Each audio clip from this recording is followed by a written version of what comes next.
mon sujet, en fait, c'est la face cachée des chiens. Bon, le sujet, en fait, que je voulais apporter aujourd'hui au niveau de YouTube, c'est qu'est-ce que la majorité des gens croient par rapport à leur chien et que finalement, quand on parle avec un spécialiste en comportement, c'est comme les choses qui nous rentrent dedans. C'est les choses qu'on ne veut pas entendre, qu'on ne veut pas savoir que notre chien est capable de faire. Et donc, à ce moment-là, on va aller parler de la prédation, OK? Fini les films de Walt Disney. On est vraiment loin de la vérité par rapport à ça. Donc, à ce moment-là, aujourd'hui, je démystifie un petit peu les films de Walt Disney versus nos prédateurs qui vivent dans nos maisons.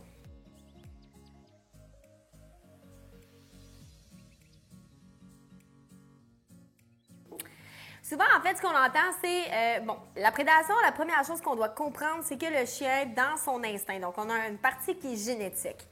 Si on ramène ça, en fait, peut-être au travail de base, un chien qui chasse, un rapporteur, un chien qui fait du herding, donc à ce moment-là, qui fait le rassemblement de troupeaux.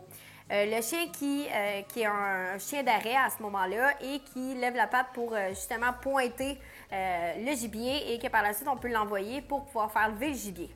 Vous comprenez que depuis des années, on utilise le chien pour justement ses capacités de prédateur. La seule chose, c'est qu'il y a des séquences comportementales qui ont été éliminées. Ça veut dire quoi, ça, en français? Ça veut dire que le chien a encore de l'intérêt de chasser un animal, mais c'est parce qu'il n'y a pas nécessairement l'expérience pour pouvoir le faire jusqu'au bout. Et évidemment, on survient aux besoins du chien, donc de manger tout ça. Donc, à ce moment-là, le chien n'a pas besoin de tuer l'animal pour pouvoir consommer et à ce moment-là, se nourrir. Donc, qu'est-ce qu'on voit? C'est on voit le chien finalement appliquer une pression sur un autre animal, une intention qui va faire en sorte que l'autre animal va bouger ou carrément, à ce moment-là, pour chasser et l'attraper et le ramener sans le consommer. Donc, vous comprenez que la prédation fait partie intégrante de tous les chiens de travail. Là, vous allez me dire, ouais, moi j'ai un Yorkshire à la maison. Mon Yorkshire n'a pas besoin de pourchasser. Sachez que les petits terriers, c'est des chasseurs aussi, chasseurs de rats et tout ça, et ça a beaucoup, beaucoup d'intensité. Donc, en fait, pourquoi je veux parler de ça, c'est que c'est souvent quelque chose qu'on ramène tout le temps sur la table lorsqu'on fait de la consultation privée ou lorsqu'on parle avec monsieur, madame, tout le monde de leur chien, c'est qu'on oublie tout le temps cette conception-là que c'est un prédateur qu'on a installé dans notre maison.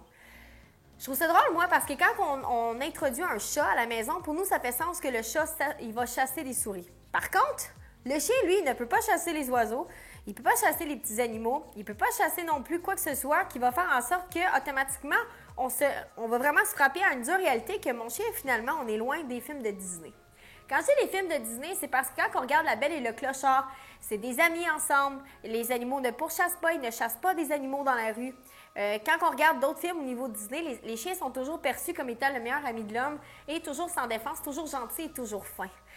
Et je trouve ça un peu désolant parce que la vérité, c'est pas ça. La vérité, c'est pas que nos chiens sont pas géniaux. Ça fait des années qu'ils sont domestiqués. C'est vraiment le meilleur ami de l'homme. Mais le pourquoi que c'est le meilleur ami de l'homme, c'est parce qu'en collaboration ensemble, ils ont appris à chasser ensemble dès le départ. Et par la suite, on a utilisé le chien justement toujours avec son instinct de prédation pour pouvoir faire le travail. Que ce soit le chien policier ou peu importe, ça reste que c'est toujours des patrons moteurs. Donc, c'est génétiquement le chien pourchasse. OK? Si on y va, exemple, pour un chien qui pourchasse une balle, bien, la pourchasse envers la balle, c'est exactement ça. Donc, c'est de pourchasser quelque chose. Ce qu'on sait, en fait, c'est quand on parle de prédation, on parle aussi d'expérience. On ne peut pas aller à la chasse et être un bon chasseur dès le départ. On voit les animaux en prédation pour chasser des feuilles, pour commencer des papillons par la suite. Par la suite, on grossit les proies tranquillement, pas vite, et on développe tranquillement, pas vite, des aptitudes à la chasse. Chez le chien, c'est la même chose. Donc, ce qu'on veut, en fait, c'est d'aller créer un petit peu ces aptitudes-là tranquillement et que le chien se développe des aptitudes à la chasse et d'aller mettre du contrôle sur ça. On parle tellement des contrôles des impulsions et sachez que la prédation, c'est une impulsion qui est extrêmement difficile à gérer. Et là, je vais aller démystifier quelque chose parce que souvent, on va aller comparer la prédation à tout ce que le chien court partout et c'est pas vraiment le cas.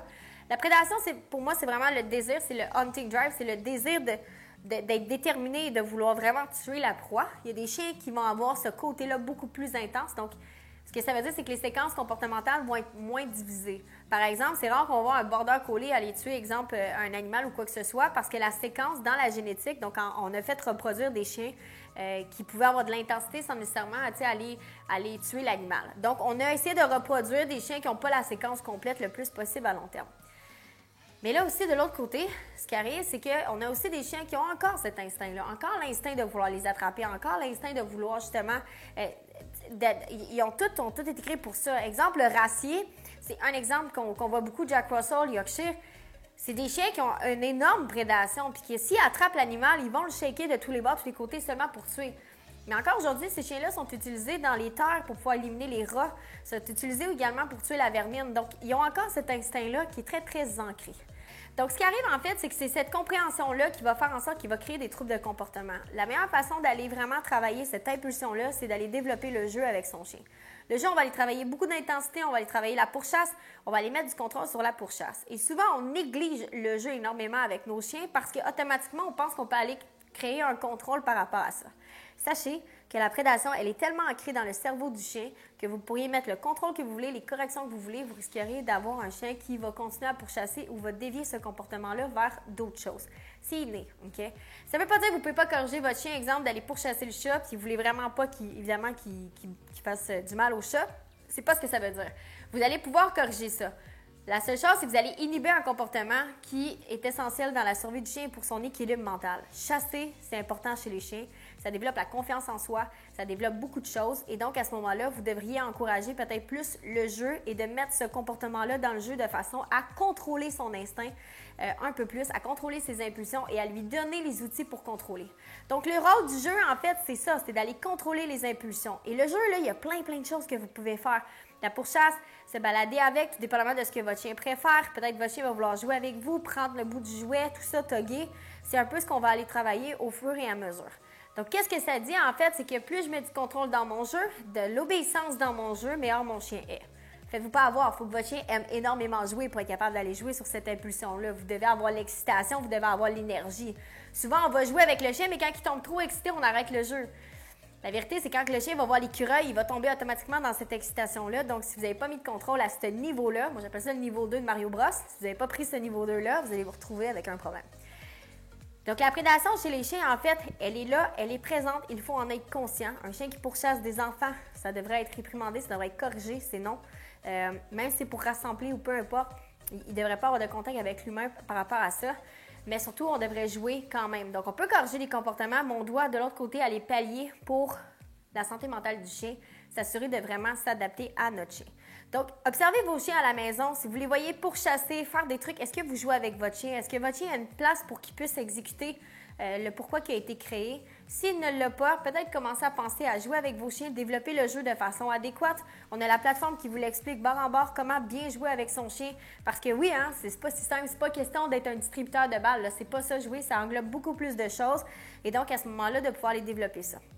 Donc, moi, ce que j'aimerais, en fait, c'est que les gens s'enlèvent un peu la tête dans le sable, dans un sens, et de voir leur chien comme étant des prédateurs, d'honorer le prédateur aussi qui est chez eux, parce que ça a beaucoup d'avantages, ça a beaucoup de choses aussi, et de pouvoir créer une collaboration au travers de ça et du contrôle pour justement avoir un chien qui est heureux, qui est en contrôle, qui met ses impulsions à quelque part, et à ce moment-là, qui est assez stimulé dans ce sens-là pour pouvoir être sécuritaire et non pas juste essayer d'aller pallier. Trop souvent, je vois des gens dire « il ne fera jamais mal à la personne », puis finalement, qu'est-ce qui se passe?